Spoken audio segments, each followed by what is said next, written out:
Corpus Christi city officials have said an upcoming Level 1 water emergency has been delayed. An injunction hearing on the mayor's impeachment trial is set for this afternoon, and SpaceX has rescheduled its next Starship flight test.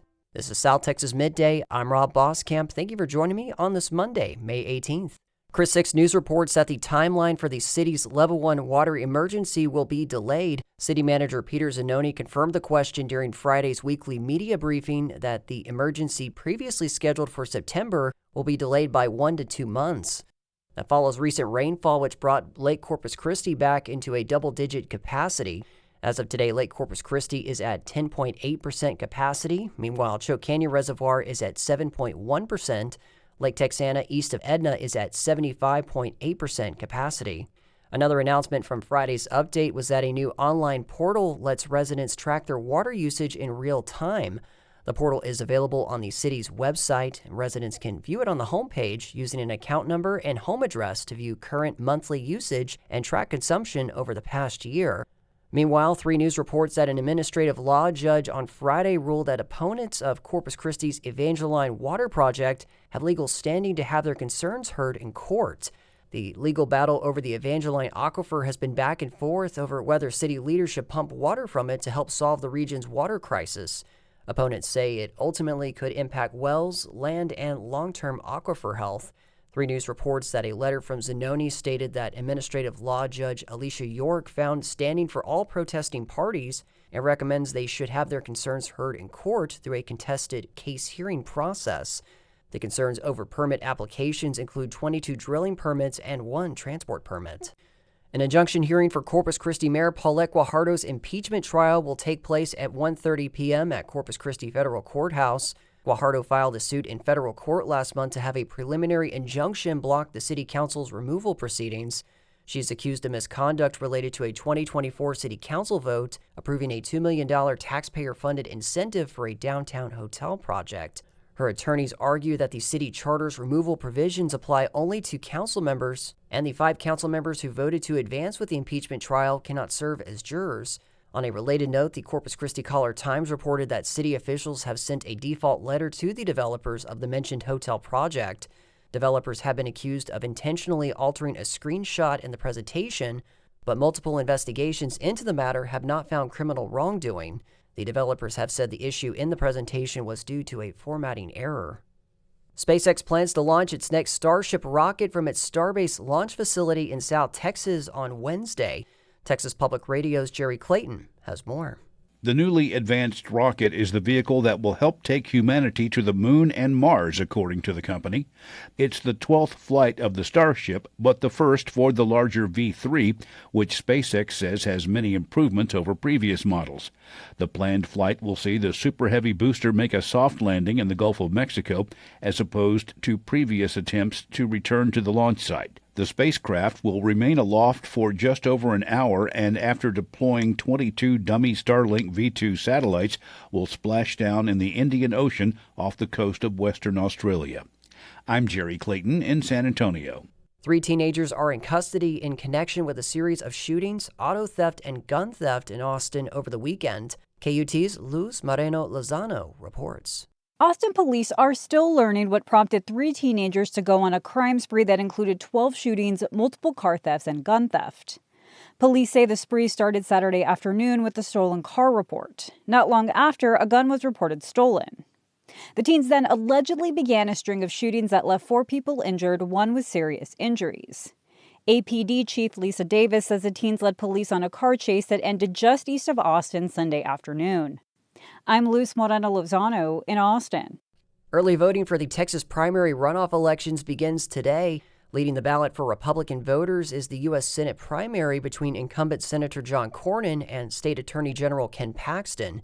Houston Public Media's Andrew Schneider looks at how GOP voters are weighing their choice between the two and whether the party will be able to unite behind the winner of the primary in time for the midterm elections this fall. Attack ads in the Republican Senate contest began flooding the airwaves and social media well before the first round of primary voting in March.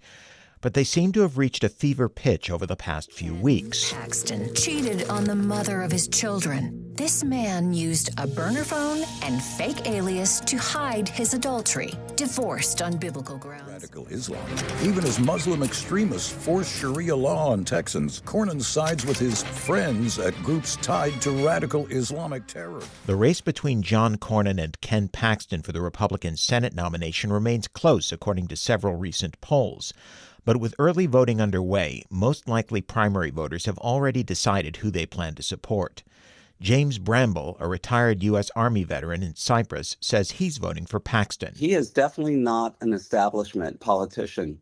And I think that if you take a look at his record, in terms of defending restrictive abortion laws, voter ID requirements, and gun rights legislation, I think that he's done a marvelous job. Bramble says he doesn't have strong feelings against Cornyn, but he says it's time for the four-term senator to step aside and let someone younger and less willing to compromise have a chance.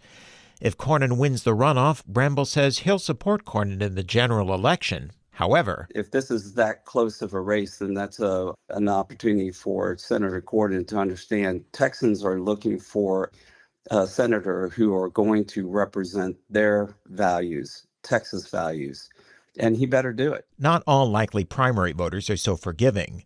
Leo Vasquez, a corporate financial consultant in Houston, is voting for Cornyn. I know a lot of people who are their distaste for Ken Paxton is just extreme. Vasquez says he respects Cornyn's record as someone who is willing to work toward actually getting things done, rather than being what he calls a flamethrower. He wouldn't say whether he would back Paxton over Democratic nominee James Tallarico in November if Paxton is the Republican nominee. If Paxton wins, I think the Republicans are going to be in a precarious position. I mean, the only thing benefiting us is that Tallarico seems like just another wingnut candidate way off to the left. Political consultant Bill Miller has advised both Democratic and Republican candidates.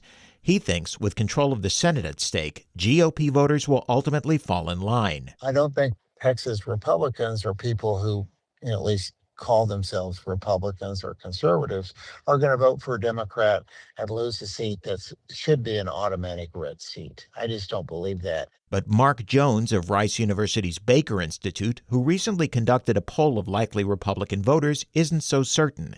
He says the fact that both Cornyn and Paxton have such high unfavorable ratings suggests supporters of the losing GOP candidate may not back the party's nominee in the fall. Some may not vote, cast a protest vote for Libertarian Ted Brown, and in a few cases even choose James Tallarico. Whomever the party chooses as its nominee on May 26th will have less than 5 months before the start of early voting for the general election to make the case why he and not Tallarico should be the next U.S. Senator from Texas.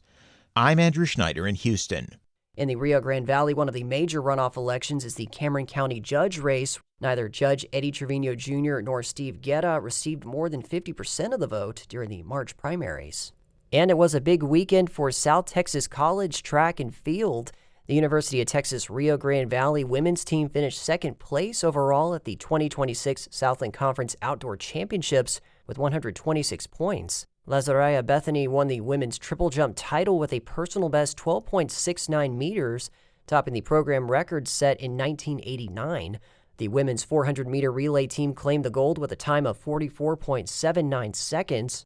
The Texas A&M University Corpus Christi track and field team secured fifth place overall for both men's and women's standings at the conference championships. Elizabeth Hatavy was named the women's most valuable performer for the second year in a row, and Samson Black won the men's co-freshman of the year. Hatavy accumulated 24 points for the women's side. She earned silver in the 1,500-meter, a bronze in the 800-meter, and took the gold in the 5,000-meter. And in the NBA playoffs, the San Antonio Spurs are back in the Western Conference Finals for the first time since 2017. They get set to renew a playoff rivalry with the Oklahoma City Thunder. The Spurs won 4 of 5 meetings with OKC during the regular season. The Thunder finished with the NBA's best record, and Las Vegas oddmakers favor the Thunder in Game 1. Tip-off is set for 7:30 p.m. And that is the latest news and information on South Texas Midday. I'm Rob Boskamp. Your community arts calendar and more is on the way.